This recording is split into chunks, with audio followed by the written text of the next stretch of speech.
Palong! Oh.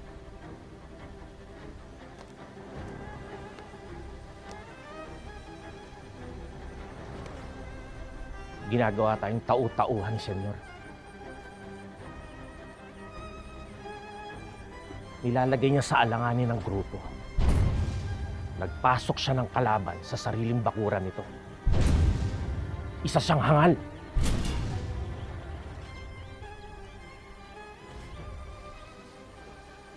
Wala na akong tiwala kay Senyor.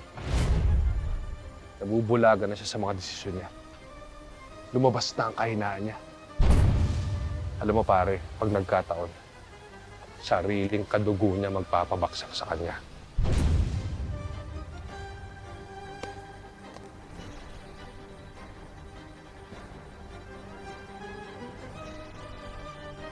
Kaya dapat gumawa tayo ng paraan para maagapan. Kapakanan ng grupo ang mahalaga. Malaking pera, mga droga, at impluensya ang mawawala sa atin kapag napahamak tayo dahil sa kahinaan ni Senyor. Mananaig pa din ang Golden Scorpion.